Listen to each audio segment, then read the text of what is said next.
Hi folks, I'm Don Meissner, and I'm here actually in downtown Massena at the Veterans Park. Beautiful spot with the Grasse River at my back. And I want to use this as an introduction to all of you to stay with us where you're watching this right now.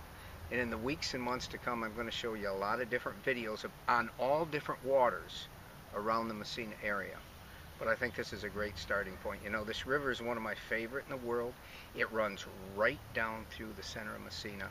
And ironically, as I look out here right now, there's probably a muskie within 50 feet of me. And that's what makes this river so special. But it's only the beginning to the special things that you'll discover if you come to Massena and fish some of the surrounding waters.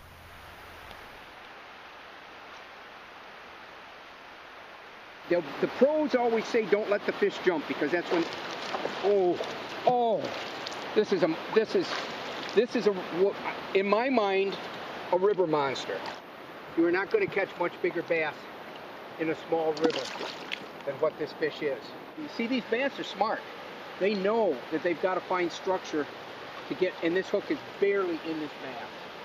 I'm going to bring him right up here and hope that I can show them to you, because this is really a big bass. That is a trophy. I mean a trophy bass. If you were catching that in the St. Lawrence River, it'd be a trophy, and yet this bass is twice as old. To get to be this size takes about 20 years in talking to biologists.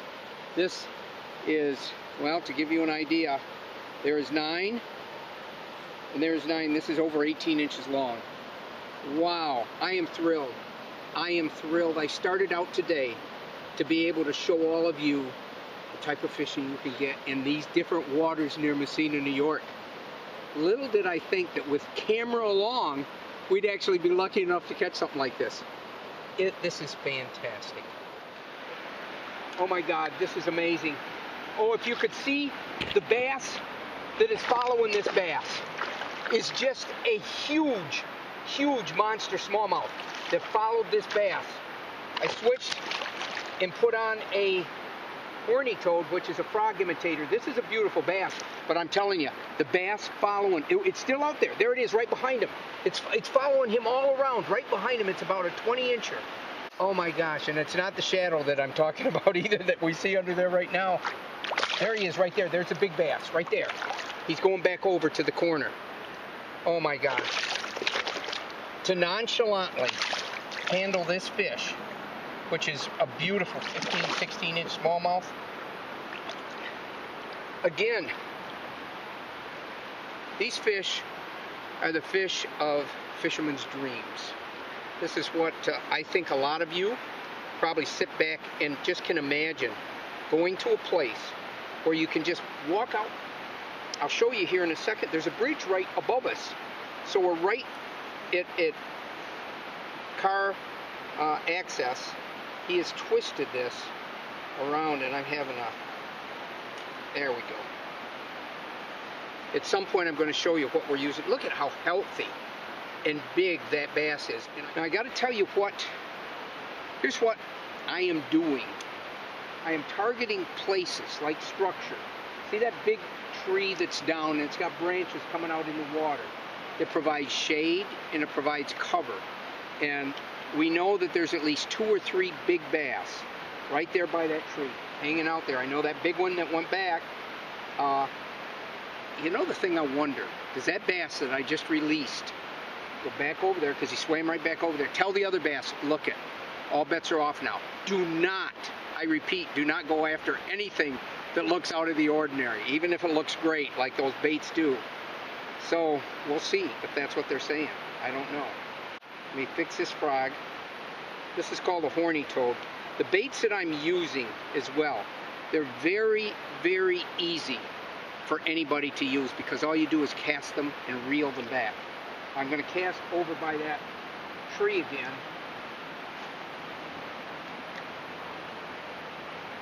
And the neat thing about fishing something like this is you can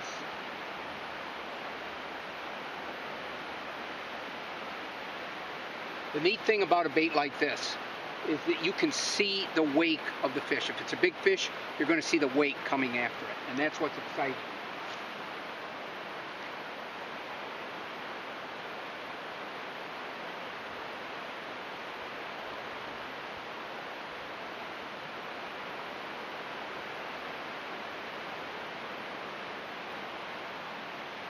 Ooh, ooh, ooh, ooh, ooh.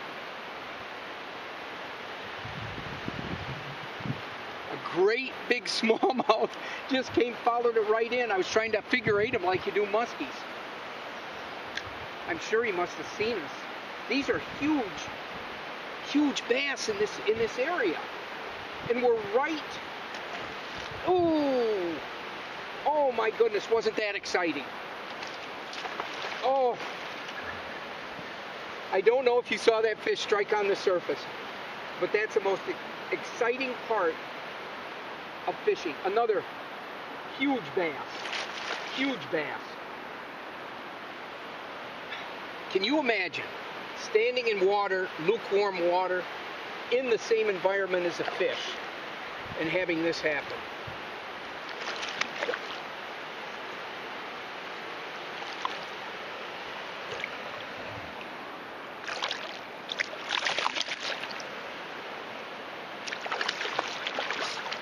Oh my gosh, I'm speechless. I don't think I've ever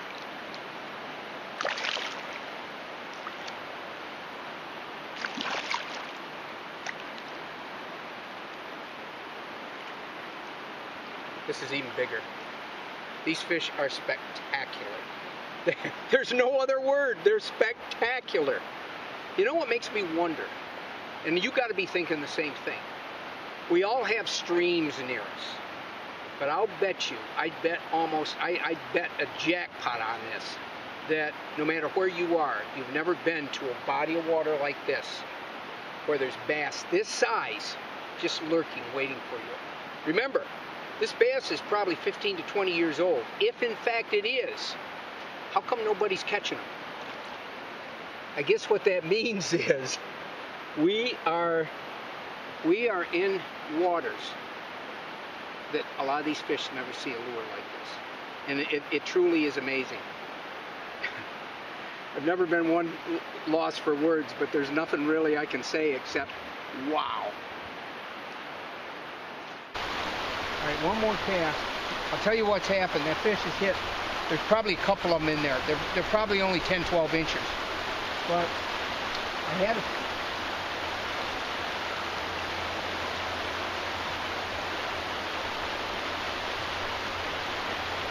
Yeah, I think these are smaller fish. There was another strike. This is a big bait for smallmouths. And so if they're only like 9 or 10 inches, a lot of times this is hard for them to get in their mouth when it's riffly like this.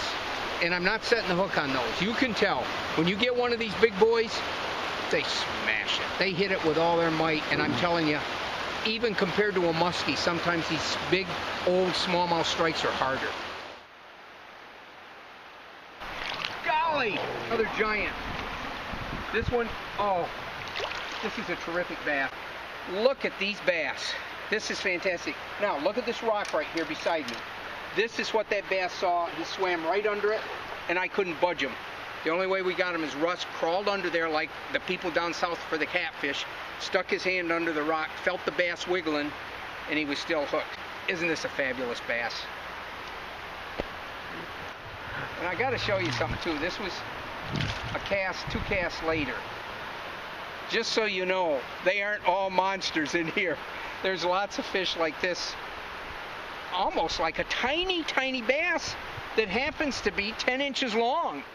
You know, folks, I want to tell you a little story about what made me be here, why this fishing is so special to me.